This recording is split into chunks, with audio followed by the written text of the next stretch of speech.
El siguiente programa es de clasificación O, de opinión, apto para todo público. Por Radio Democracia y Democracia TV presentamos Focus, los ojos de la democracia, con Marlon Puertas. Bienvenidos.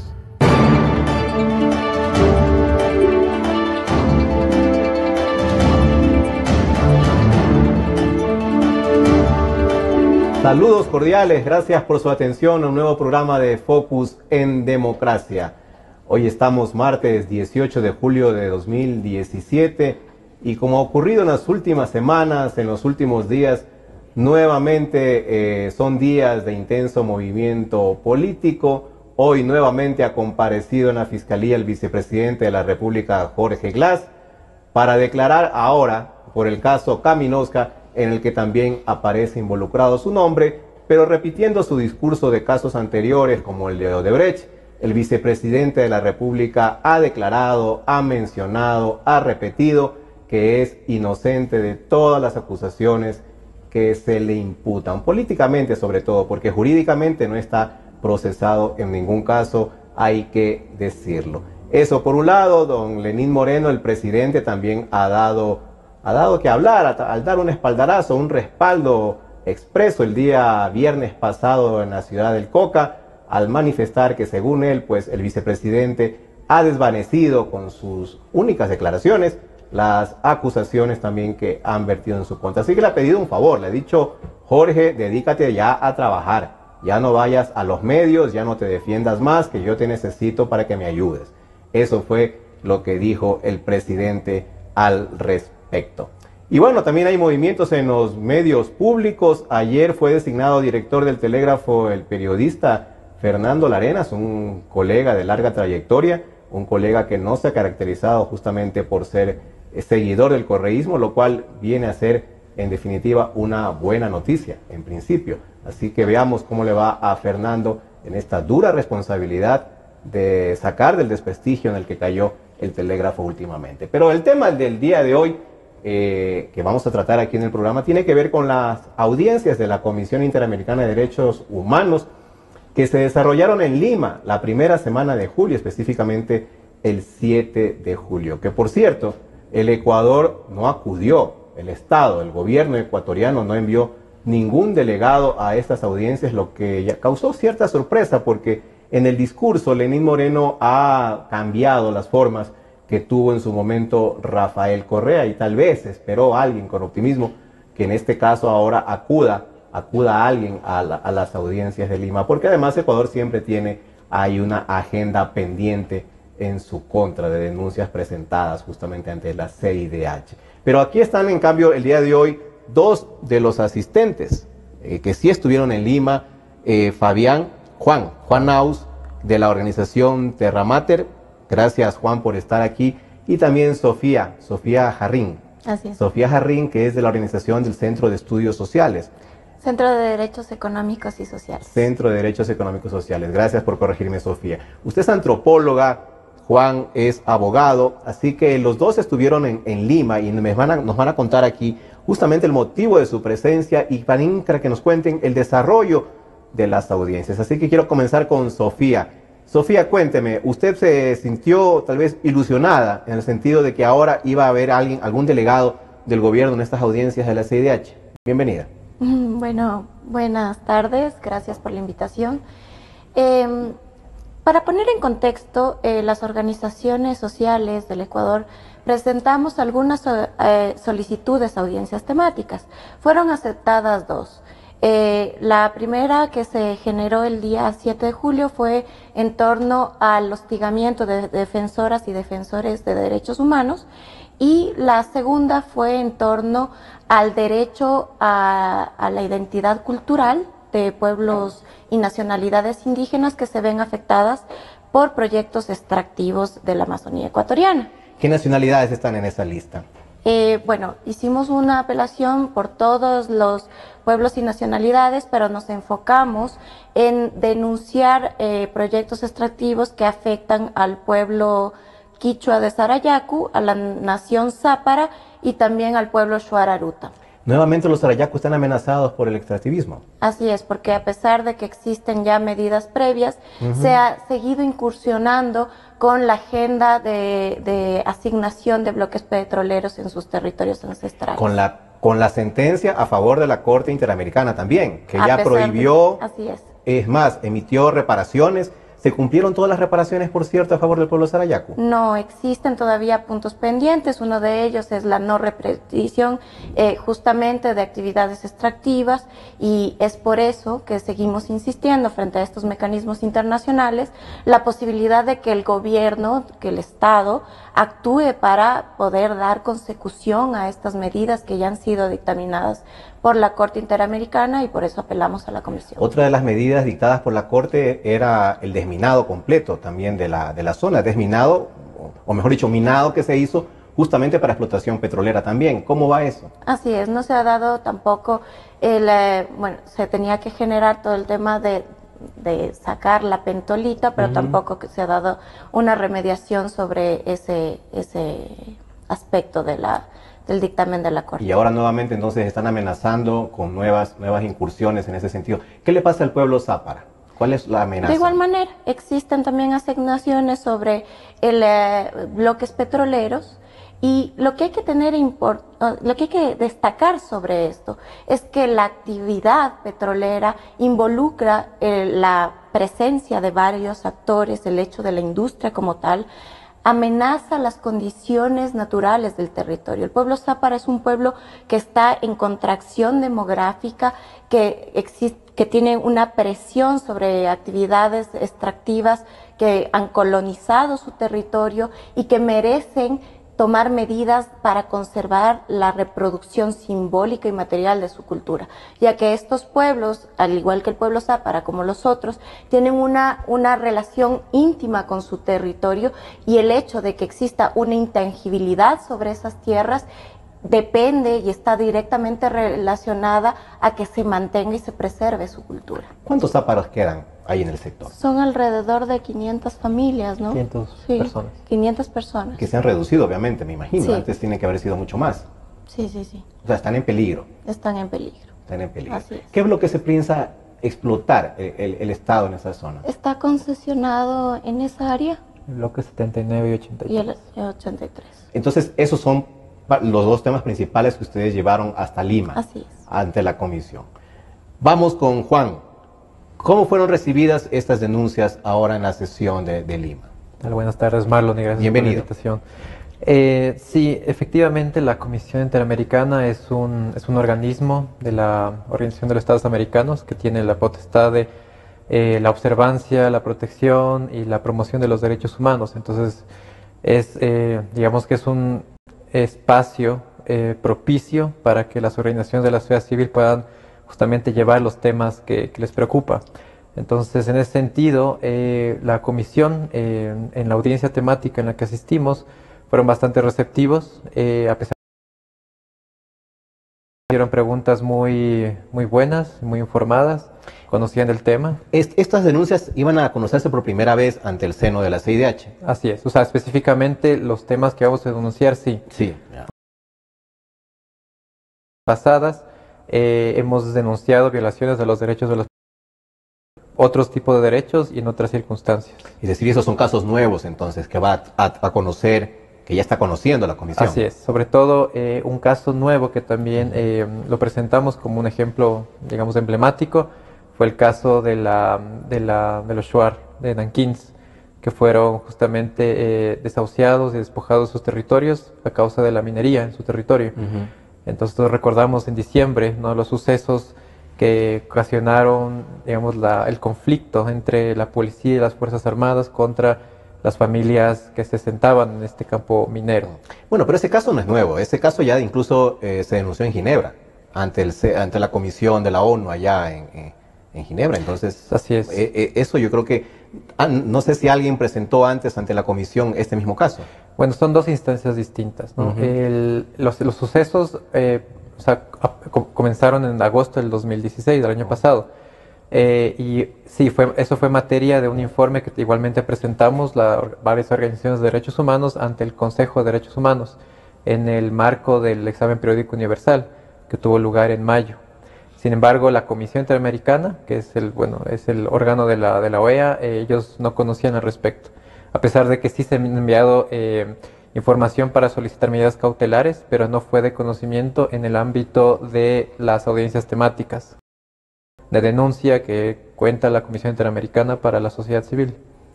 ¿Qué respuesta, entonces, cómo fue el proceso de desarrollo de las audiencias?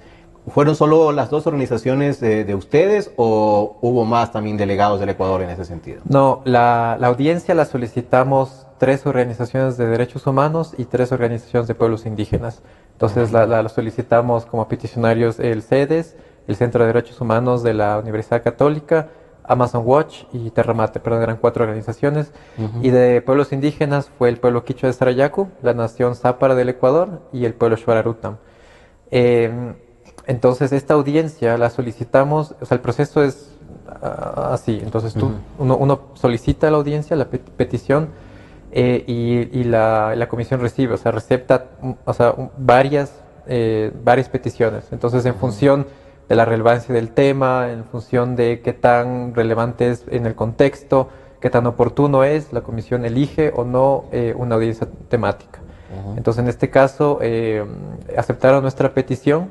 Sin embargo, el Estado ecuatoriano no asistió y en lugar de eso enviaron un comunicado de justificación de su ausencia.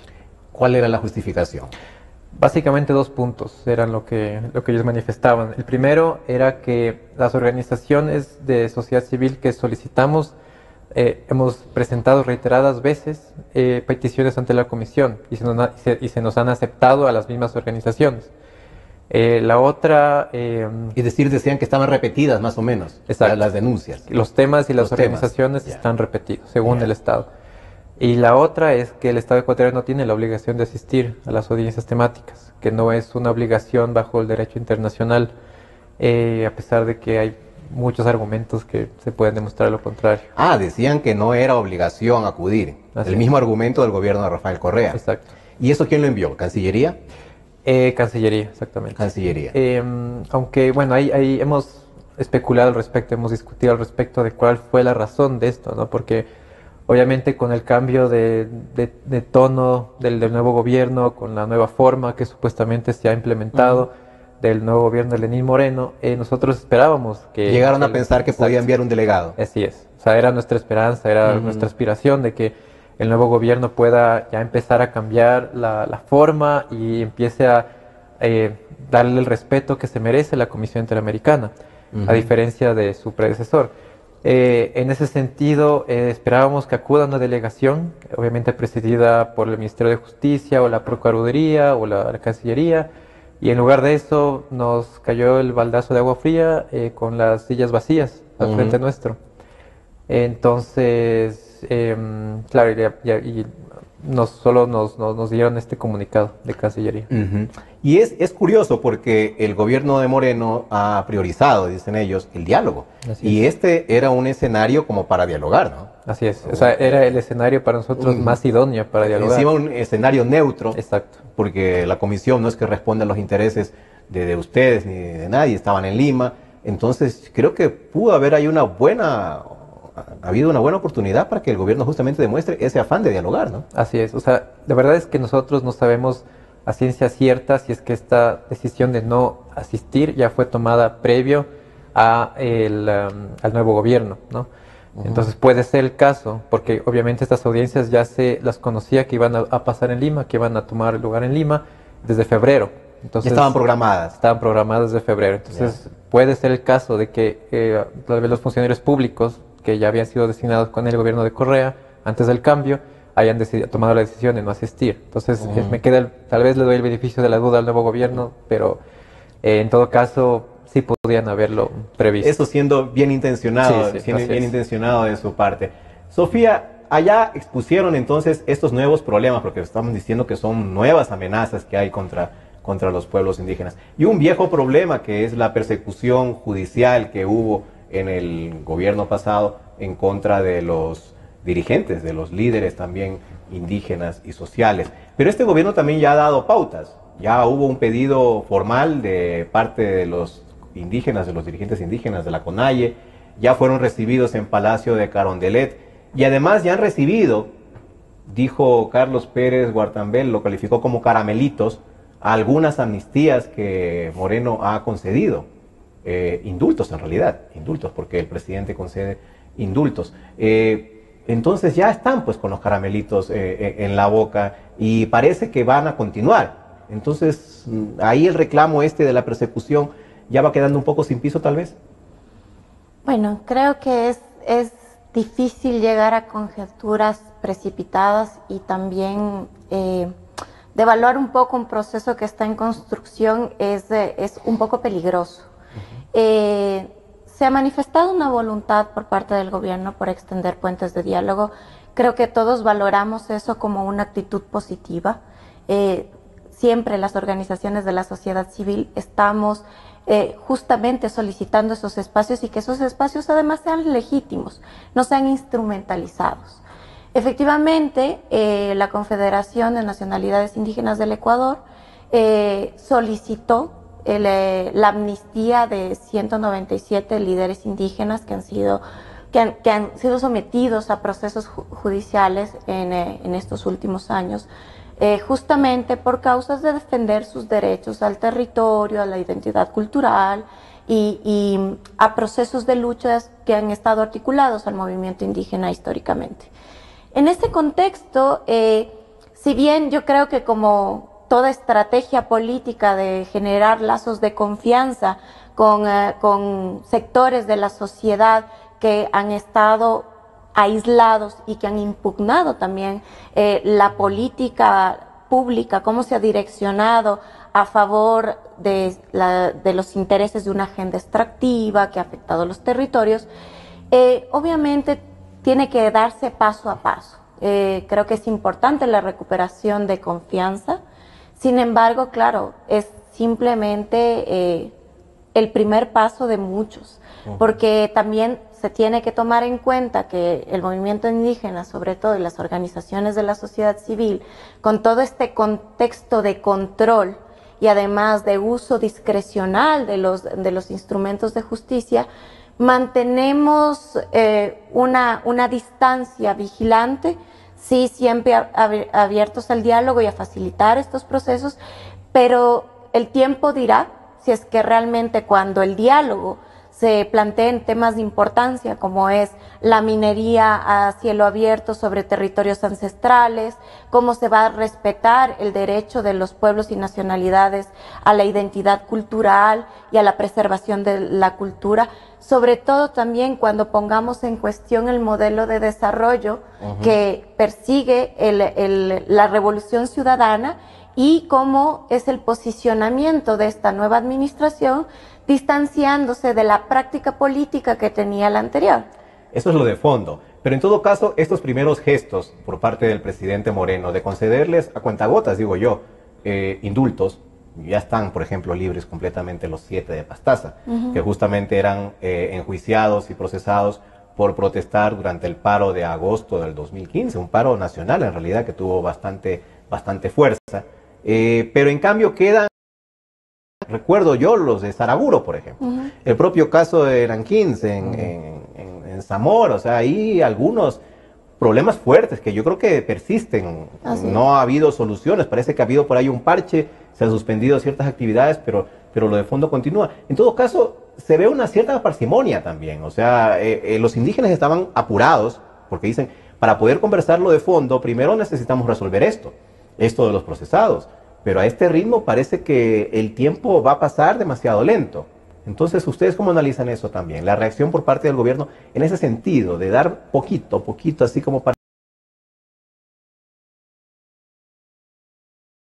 El hecho de que poder separar, por así decirlo, un manejo del discurso y cierto tipo de acciones que pueden darte la pauta para la construcción de una relación mucho más sólida. Pero eso es lo que nosotros pensamos. Primeramente hay que poner los puntos, obviamente, al tener compañeros que están en la cárcel hay que resolver su situación, porque eso involucra, obviamente, que la restitución de derechos de muchísimas personas y familias que han sido violentadas en este contexto. y donde se ha abusado sobre el sistema de justicia, pero también creo que sí será importante que el gobierno priorice en su agenda ya los temas de importancia. Podemos plantearlo como dádivas, sí, pero realmente hasta cuántos meses son de lo que asumió el mandato, no podemos llegar a estas conjeturas anticipadas. Es muy pronto. Volvamos al tema de Lima. ¿Cuál es entonces el siguiente paso aquí? ¿Qué debería pasar? ¿Qué debería hacer la Comisión Interamericana? ¿Y qué viene después, Juan? Bueno, nosotros dentro de nuestro informe, nuestra petición, justamente hacemos una lista de, por la redundancia, de peticiones al Estado, tanto al Estado como a la Comisión Interamericana. Entonces, durante la audiencia nosotros solicitamos a los comisionados que hagan una visita in loco en el país para que ellos con sus propios ojos puedan constatar la situación de los derechos humanos en general y de los derechos de pueblos indígenas en particular. ¿De qué depende que esa visita se concrete? De la aceptación del Estado. Entonces, del gobierno nuevamente. El gobierno tiene que invitarlos. Así es, oficialmente, formalmente. Cosa que no ocurrió en el gobierno de Correa, por ejemplo. Así es. Entonces, cabe señalar que la Comisión Interamericana tiene una larga trayectoria de hacer visitas in loco en varios países y justamente ese es uno de sus obligaciones, sus mandatos es hacer informes por país, informes generales de país, donde se considera justamente las visitas in loco como parte de la recolección de información. Entonces, o sea que tendrá que pasar entonces que el gobierno vuelva a darle legitimidad y validez al trabajo de la Comisión Interamericana para que proceda a invitarlo, porque de lo contrario seguirá siendo una comisaría de quinta, como le decía Rafael Correa en algún momento. Pero entonces, y ahí va una pregunta, de pronto ustedes han intentado tener algún acercamiento interno aquí en el país, por ejemplo con el Ministerio de Justicia, con la ministra Rosana Alvarado, para que justamente se dé ese reconocimiento y pueda llegar esa invitación a la CIDH. ¿Han intentado tal vez esa vía?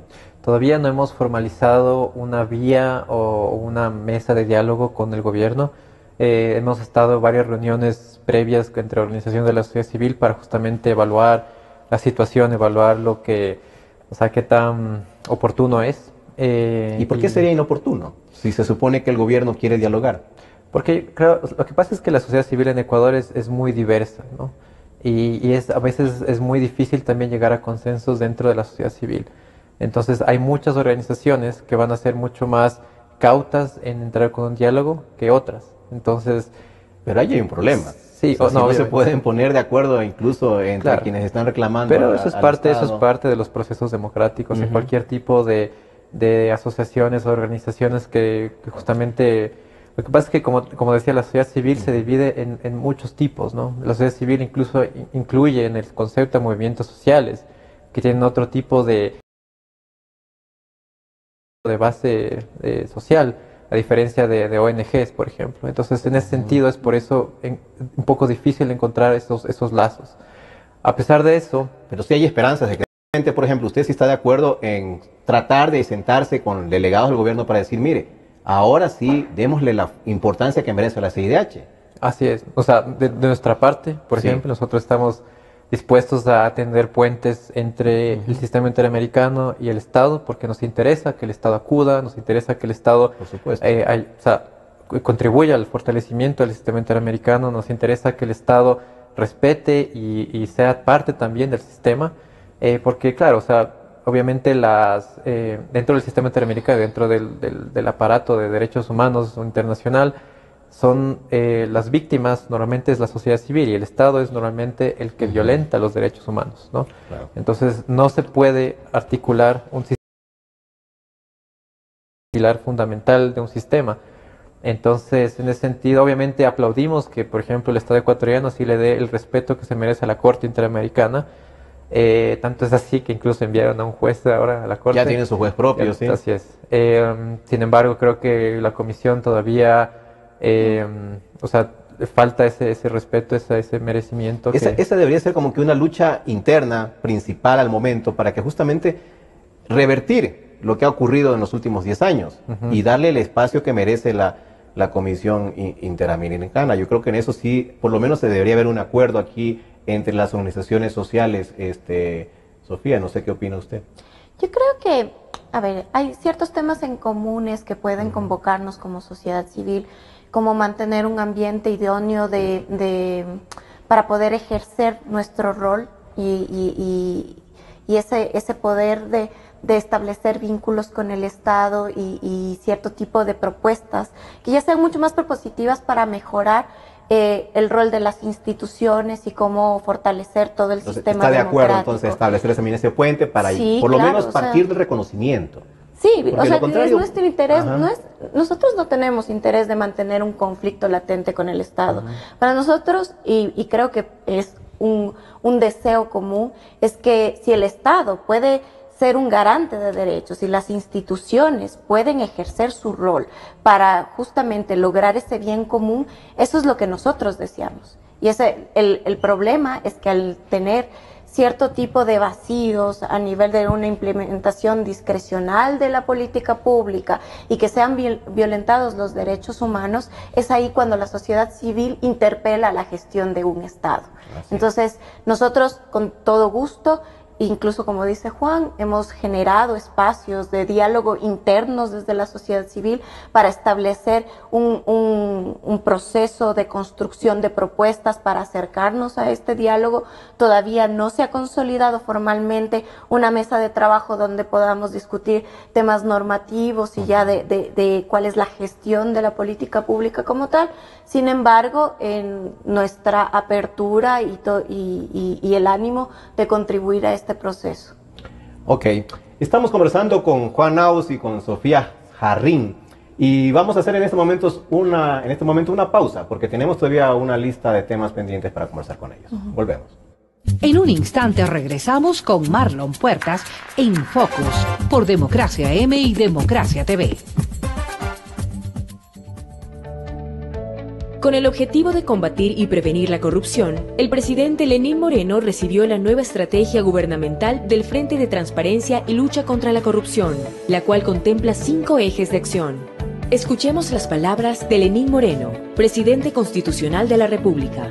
Va a haber completa libertad de actuar de las funciones y vuelvo a recalcar, no me dejo amedrentar. He pedido, eso sí, a las funciones que actúen con ética, que actúen con justicia y con verdad. Al menos 12 instituciones públicas y 10 organizaciones sociales, en conjunto con la ciudadanía, mantendrán encuentros y concretarán las acciones en miras de combatir este mal que está presente, no solo en el Ecuador, sino a nivel mundial. Rosana Alvarado, ministra de Justicia. La propuesta que le hemos presentado en este momento al presidente incluye 5 ejes que son la corrupción en el sector público, la lucha contra la impunidad, la promoción de la transparencia, la educación, la reflexión como país en valores y en un sentido nacional y también la corrupción en el sector privado. Como parte de la iniciativa de diálogo nacional, el primer mandatario se reunió con Vilma Andrade y René Yandún, representantes de la izquierda democrática, quienes ratificaron su apoyo a los proyectos del gobierno que beneficien al país. Vilma Andrade, presidenta del partido Izquierda Democrática. Hemos felicitado al presidente esta posibilidad del diálogo y también le hemos dicho que nosotros como Izquierda Democrática vamos a apoyar todos los proyectos que sean beneficiosos para el país.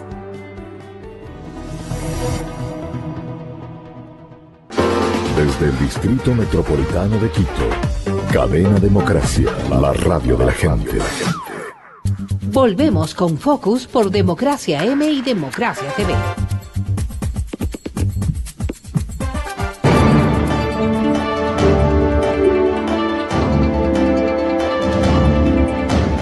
Seguimos conversando con 2 activistas, una antropóloga y un abogado de 2 diferentes organizaciones dedicadas justamente a la lucha por la conservación del medio ambiente, por evitar el extractivismo, que es la única manera con la que ha sobrevivido prácticamente el Ecuador durante décadas. Y el sistema se mantiene, y eso es lo que le quiero preguntar a Juan precisamente. Este es el tema de fondo que ustedes han luchado durante algunos años ya, pero el sistema no cambia, ni tiene intenciones de cambiar. El propio Lenín Moreno no lo ha ofrecido como tal en campaña política, la pasada que acabamos de vivir.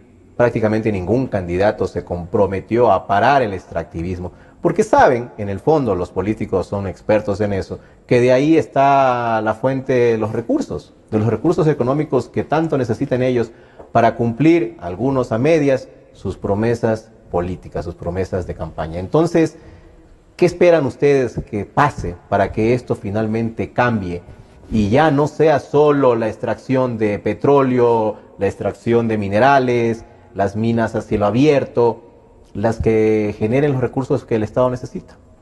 Así es.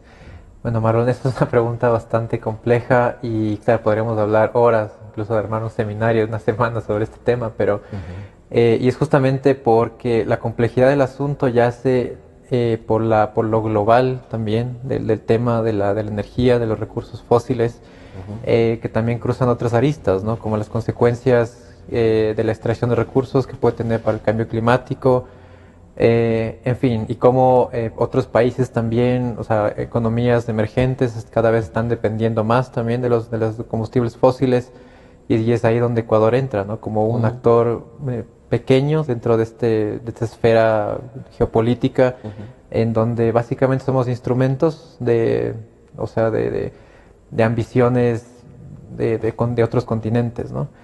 Entonces, y eso, claro, nos afecta como país porque lastimosamente perdimos una oportunidad de oro para cambiar la matriz productiva. ¿En qué momento la perdimos? Yo creo que con el discurso, o sea, yo para serte sincero, yo creía realmente en el que un gobierno de izquierda, ¿no? Que estaba militando con los pueblos indígenas, con el movimiento ecologista, que se construyó la Constitución también de esa forma participativa, realmente tenía la intención, ¿no? O sea, a partir de la Constitución de Montecristi nació una esperanza. Ajá, exactamente. De justamente progresivamente ir cambiando los hábitos de las personas, ir reduciendo los subsidios, ir fortaleciendo tal vez nuevos mecanismos de recursos renovables, de energías limpias, que permitan justamente superar, ¿no? Y ya encontrarse una fase de post-petrolera en el Ecuador. Pero algo se hizo, ahí están las hidroeléctricas, ¿no? Energía limpia. Sí, hidroeléctricas. Limpia entre comillas, porque montar una hidroeléctrica también en tremenda naturaleza, claro, es otra Claro, sí. O sea, obviamente somos conscientes de que cualquier actividad tiene su impacto ambiental y social. Es verdad, pero también hay que ver en el largo plazo. O sea, hay muchos informes de varias instituciones internacionales que arguyen que las hidroeléctricas parece que hacen más mal que bien y no funcionarían a largo plazo. Sobre todo hacen mal para el cambio climático y para la biodiversidad. Es decir, no es energía limpia. No, ese es un discurso que se lo ha vendido durante mucho tiempo. Es igual que el discurso de los biocombustibles, por ejemplo, que de bio no tiene nada y son, digamos, mecanismos de publicidad, ¿no? Obviamente creemos que es necesario tal vez, haciendo un estudio de factibilidad, podrían implementarse un par de hidroeléctricas bien construidas, donde no haya corrupción de por medio y que realmente beneficie a las poblaciones, ¿ya? Porque muchas, por ejemplo, de las hidroeléctricas o de los procesos de energía limpia están enfocados o están determinados para dar energía, por ejemplo, a campos de minería, por ejemplo, ¿no? A campos mineros. Entonces, es como que es un sistema perverso. Para profundizar el extractivismo. Exactamente. Entonces, claro, no podemos seguir pensando en hacer proyectos justamente para la profundización de un sistema que es finito, ¿ya? El petróleo tiene su pico y tiene su fin. ¿Qué vamos a hacer cuando se termine el petróleo? ¿Qué vamos a hacer cuando ya no queden más campos por explotar y cuando ya las culturas y los territorios afectados por estas industrias ya no tengan su acervo y su, digamos, base material, ¿no? Para la reproducción simbólica de su cultura? Sofía, cuando Correa empezó la campaña por el Yasuní, para la conservación, y empezó a pedir plata al mundo para conservar el Yasuní, ustedes tal vez pensaron, se nos hizo, aquí ya llegó realmente un presidente verde que le interesa conservar la naturaleza, o tal vez nunca estuvieron del todo convencidos que la verdadera intención era esa. Yo creo que fue esperanza de todos el poder generar una política de conservación sobre ciertas áreas naturales de importancia ecológica, como lo es el Yasuní, ¿no? El Parque Yasuní. En este contexto, la apuesta internacional por generar un consorcio donde aporten varias economías del centro para lograr mantener este espacio intacto fue esperanza de muchos, aunque duró muy poco. Creo que todavía el valor que tenemos sobre la naturaleza sigue siendo una mediación monetaria, una transacción donde vemos cuánto vale la conservación y cuánto me reporta económicamente. Entonces, plantear realmente que desde un inicio existía una posición ecológica frente a conservar o mantener una economía verde, creo que es muy difícil plantearlo, porque siempre existía esa valoración que es mucho más tangible, y mientras cuanto más en metálico exista, la conservación es posible. Más no la conservación como una fuente de vida y la valoración de esa fuente de vida para las futuras generaciones. Y al momento ya se está explotando el Yasuní, pero en cambio ya no resulta tan rentable como en su momento calculó el gobierno. ¿No sería la lucha ahora más bien parar, así como están las cosas, parar el proceso de explotación? ¿Se puede conseguir eso? Creo que la discusión sobre las alternativas al extractivismo es una tarea de todos. Sin embargo, creo que sí hay que conocer y entender el contexto en el que están las economías emergentes, que si bien sí no es tan rentable porque los precios de los hidrocarburos y de los metales preciosos han bajado, eso es una tendencia natural de los ciclos de la economía, que más o menos durante los últimos 100 años han generado una reproducción de cada 30 años donde hay ciclos de 15 años donde hay un ascenso sobre los precios de materias primas y un descenso natural, porque así funciona el mercado internacional. En ese contexto y pensando sobre la responsabilidad ecológica de mantener un modelo de desarrollo que compromete a todos basado en la explotación de materias primas, creo que hay que pensar varias cosas a diferentes escalas espaciales. Y una por de esas ejemplo, será parar la explotación, a eso me refiero. Es como difícil, plataforma de lucha actual. Es difícil porque en este último superciclo de los commodities, los gobiernos de la región, porque no es privativo de los gobiernos de izquierda o de derecha, eso hay que ponerlo en claro.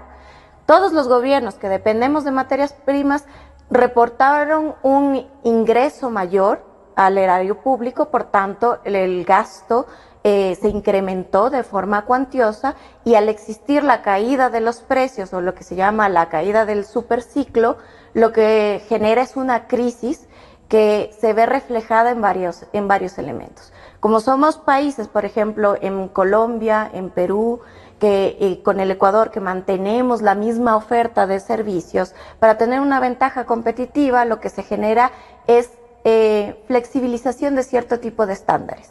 Normalmente son cierto tipo de externalidades que ya no se ven, ya no son atractivas, como es el tema de lo ambiental y lo social. Entonces se genera esa flexibilización de ese tipo de derechos a las poblaciones para atraer la inversión extranjera. Ahora, nosotros cuestionamos el rol del Estado porque es el garante de esos derechos, de mantener esa garantía de derechos, pero también hay que poner en cuestión otro tipo de elementos. Por ejemplo, el rol de las empresas o de los países centrales que ejercen presión sobre las economías emergentes y que no generan un rol de responsabilidad o esas obligaciones extraterritoriales que tienen los países, que generan financiamientos o que tienen sus empresas domiciliadas en sus países de origen, pero que sí son capaces de afectar a países como los nuestros. Entonces, detener la explotación en un principio no es posible, porque no tenemos la capacidad de sustituir con otras actividades económicas todo el gasto social que tenemos invertido y con el que funciona un Estado. Así es. Y ese es el problema de fondo, ¿con qué se reemplaza? Yo le he escuchado a algunos dirigentes indígenas decir, bueno, es que tenemos ecoturismo, hay que fomentar eso, pero realmente las cifras no alcanzan. Partiendo de eso, además, ese es un proceso también que va a tener un desarrollo a lo largo de los años para que vaya así mismo aumentando. Y en el tema minero, sobre todo, que es el que genera desplazamientos y, por ejemplo, el grave problema que ocurre allá en Zamora Chinchipe, también hay diversas opiniones. Hace un momento, Juan, tú mencionabas eso, de que las propias organizaciones sociales no se llegan a poner de acuerdo en todo. Y ahí hay algunas comunidades, algunos dirigentes que incluso estarían dispuestos a aceptar cierto nivel de explotación, pero también recibiendo algo a cambio. Entonces, eso también es como que intereses propios, intereses particulares, intereses de comunidades, que dan su beneplácito a la explotación siempre y cuando la comunidad reciba un beneficio. Entonces, ¿dónde queda la naturaleza y la conservación ahí? Así es. Hay que mencionar que la Constitución y varios instrumentos internacionales reconocen el derecho a la libre determinación o la autodeterminación, en este caso a los pueblos indígenas, ¿no?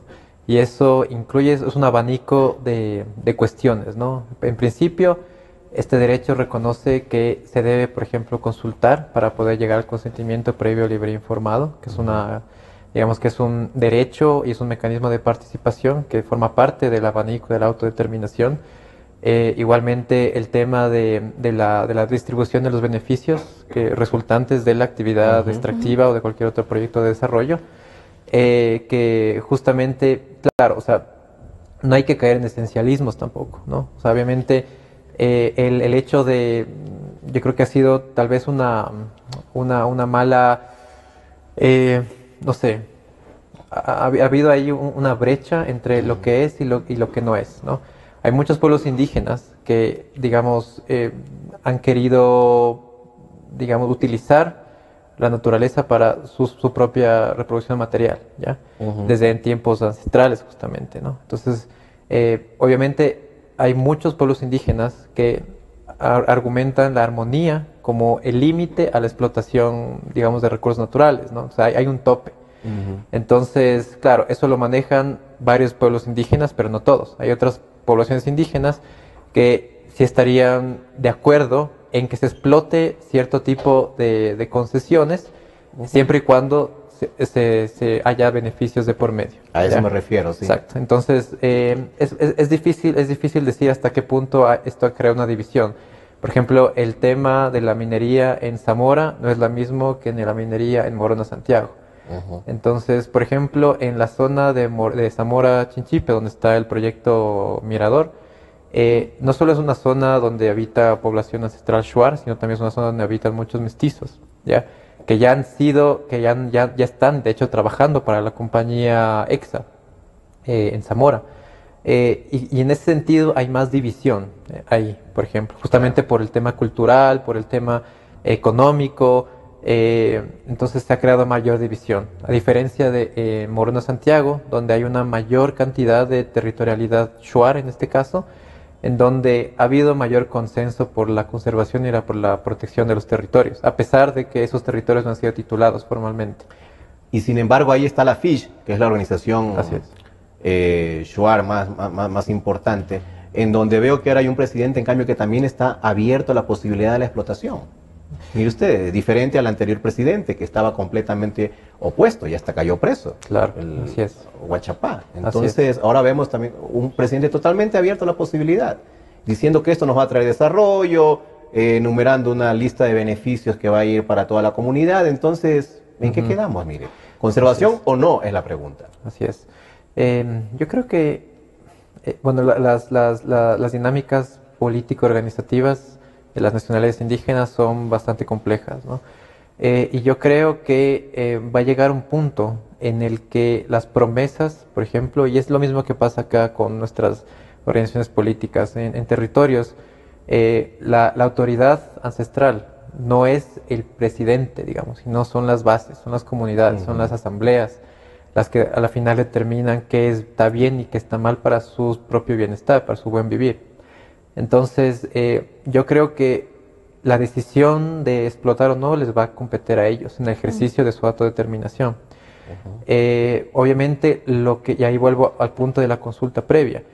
En este caso, no hubo una consulta previa en el proyecto minero de Panasta San Carlos. Esto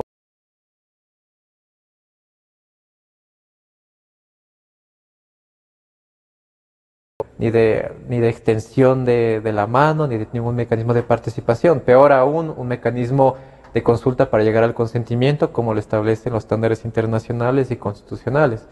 Entonces yo creo que si es que el Estado realmente quisiera hacer las cosas de buena fe, consultarían de forma, primero deberían deberían elaborar, diseñar en conjunto con las organizaciones indígenas una ley de consulta previa, que ha sido un pendiente durante muchísimos años dentro del anterior gobierno, que hasta ahora no se ha resuelto. Solo está mencionada nada más ahí en la Constitución, pero no se ha reglamentado o no se estableció en una ley específica de la ley de consulta previa. Eso están pidiendo. El derecho a la consulta previa, digamos que está diseminado en varios cuerpos legales, que ninguno de ellos ha tenido la participación de los pueblos indígenas, violentando una vez más la Constitución en cuanto a la consulta prelegislativa. Ni siquiera se le hizo vinculante, además. Exactamente. Así es.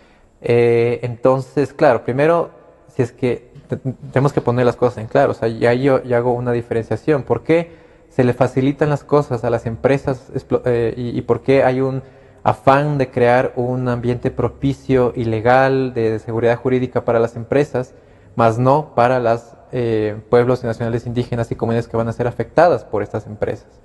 Entonces yo creo, y aún más en un estado plurinacional. Entonces yo creo que ahí hay un pendiente que hay que considerarlo. O sea, el movimiento indígena exige una ley de consulta previa donde se abogue por el consentimiento y que sea diseñada bajo una amplia participación. Entonces, una vez ahí, con un marco normativo claro, con unas políticas claras, se puede ya empezar a hacer los procesos de consulta. Y una de las herramientas, uno de los elementos básicos de la consulta es que tiene que ser informada. Informada quiere decir que el Estado tiene que demostrar tanto los beneficios como los perjuicios de la actividad. Claro. Entonces, yo creo que si es que tú le presentas a una comunidad indígena que va a ser desplazada, que sus fuentes de agua y de alimentación van a ser contaminadas, que su cultura probablemente vaya a desaparecer, que su idioma tal vez vaya a ser, o sea, no vaya a ser respetado y vaya igualmente a desaparecer, yo dudo mucho que esas comunidades vayan a aceptar este proyecto. Sí, pero yo dudo en cambio que el gobierno informe eso a la gente. Entonces el Ministerio del Ambiente, por ejemplo, claro, se ha prestado para presentar informes de cualquier cosa. Y luego en la práctica vemos que la ejecución de las obras distan mucho de los permisos que dio Ambiente. Y ocurre en el Yasuní, según se ha denunciado incluso últimamente. Entonces el gobierno no va a decir, mira, te vamos a contaminar, te vamos a desplazar. Eso no lo va a hacer nunca. Claro. Si es que no lo hacen, estarían incumpliendo con una obligación directa, ¿no? Que, o sea, si es que respetarían el Estado de Derechos, anularían el proceso por completo. ¿Y entonces qué tendría que pasar? Porque los actuales hay contratos que ya están en plena ejecución. ¿Qué tendría que hacer el gobierno de Lenín Moreno? Suspenderlos, pararlos, frenarlos para empezar retrocediendo a lo que no se hizo, en este caso consulta previa. Así es. ¿Tendría que pasar eso? Según los estándares y la jurisprudencia de la Corte Interamericana de Derechos Humanos, por ejemplo, en el caso de consulta previa, la consulta previa no solo se limita a la fase que antecede a las concesiones, por ejemplo, en este caso mineras, sino que es un proceso que se lo debe hacer en cada fase de la exploración y de la explotación. Entonces, claro, en este sentido ya está violentado el derecho. Sin embargo, si quisiera hallar una redención, el nuevo gobierno, por lo menos sí tendría, no sé, o sea, la iniciativa de parar la evolución de las operaciones como están y empezar ya realmente unos procesos de consulta bajo estándares internacionales, que es lo que el movimiento indígena ha solicitado desde tiempos atrás. Desde siempre. Desde siempre. Sofía, mientras el gobierno lo piensa, si es que lo está pensando, ustedes seguirán acudiendo a instancias como la CIDH, instancias internacionales. ¿Qué más tienen en su agenda? A ver, sí, nosotros estamos permanentemente trabajando, incidiendo a nivel nacional, regional o internacional. Justamente tú mencionaste, uno de los mecanismos a los que apelamos fue el examen periódico universal, en el cual se le recomendó al Estado, se le generó 181 recomendaciones. Este es el resultado del trabajo que realizamos todas las organizaciones de la sociedad civil, donde se presentaron 24 informes, donde canalizamos nuestras preocupaciones al Estado y también nuestras recomendaciones específicas. De ellas fueron aceptadas solamente 159 y nosotros hemos establecido dentro de ellas ya prioridades, sobre todo, bueno, dentro de nuestra agenda de trabajo, sobre los mecanismos de consulta previa, la libertad de asociación, el derecho a la vida de los pueblos en aislamiento, también el derecho a la reunión pacífica, por la criminalización que se ha dado a defensoras y defensores de derechos humanos.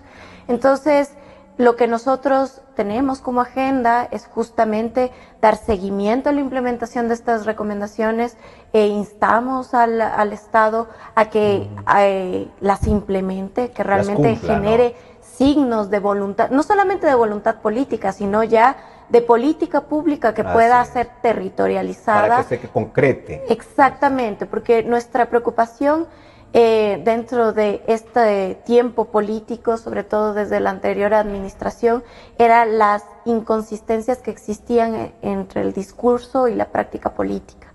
Y nuestra solicitud es cumplimiento de la norma. ¿Cuáles son los plazos? Porque también puede pasar el tiempo, el gobierno no tiene un techo establecido y lo toma con toda la parsimonia. Con toda la cautela. Así es. Entonces, se demora y se toma su tiempo. Entonces, exacto, ¿cuáles son los plazos? Bueno, el plazo del mecanismo al que nosotros hemos apelado son 4 años y medio, que tiene el Estado para poder implementar todas estas recomendaciones. Le corresponde a la actual administración hacerlo.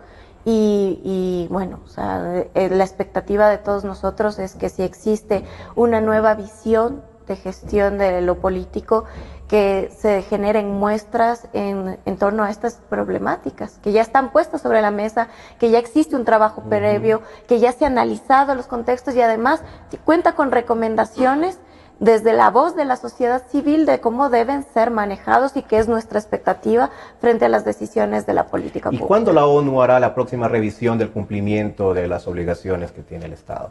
Bueno, acaba de pasar el 1 de mayo. El alto comisionado del Consejo de Derechos Humanos tendrá que sesionar en los próximos meses para que exista ya una adopción formal del Estado. La primera respuesta que tuvo el Estado no necesariamente fue la mejor. Nos hubiese gustado que tenga una apertura mucho más positiva sobre la impugnación que hacemos la sociedad civil frente a la situación de derechos humanos que vivimos en el Ecuador. Sin embargo, sí que hiciéramos llamar al Estado para que las recomendaciones que fueron dejadas de lado, como por ejemplo el mejorar los mecanismos de consulta previa y que estos se apeguen a las normativas internacionales, como que plantean que sea un consentimiento previo. Realmente estamos invitando al Estado que las adopte, que no las deje de lado y que las incluya dentro de su agenda. Creo que hace mucho tiempo no visita, Sofía mencionaba al alto comisionado de los derechos humanos, por ejemplo, o un delegado de ese rango y de esa importancia, no visita el Ecuador, ¿no? Para constatar personalmente qué es lo que está pasando y se lleven su propia impresión. Ha pasado algún tiempo, ¿no? Bueno, hay que diferenciar entre dos instancias. El Alto Comisionado de los Derechos Humanos tiene una oficina regional en Chile actualmente, pero también tiene una oficina aquí en Ecuador. Ellos están permanentemente aquí, hay un oficial encargado, pero sin embargo los mecanismos que contempla Naciones Unidas para justamente hacer visitas por país y por tema son los mecanismos especiales, los procedimientos especiales, que son un conjunto de expertos y de relatores especiales. Entonces, claro, en ese sentido ha habido varios relatores que han visitado el Ecuador en el pasado. Por ejemplo, el relator sobre derechos de pueblos indígenas estuvo justamente entre el interim de la aceptación de la nueva Constitución y paradójicamente sus recomendaciones en este tiempo pueden tranquilamente implementarse hoy. Claro. Y han pasado ya 9 años, ¿no? Exactamente. A eso me refiero, miren la distancia en el tiempo. Sin embargo, es verdad que varios relatores especiales no han visitado el Ecuador durante mucho tiempo ya. Y justamente igual que la comisión, los relatores tienen que ser invitados formalmente por los estados para poder visitar un país. Entonces, claro, no me sorprendería, por ejemplo, que venga un relator especial sobre algún tipo de derecho social, en donde, por ejemplo, a la educación, que tal vez el Estado puede decir, sí, hemos hecho algún tipo de avance, entonces que venga. Pero no vamos a aceptar que venga, por ejemplo, el relator especial sobre libertad de expresión o libertad de asociación, porque obviamente no le iría bien al Estado con ese informe.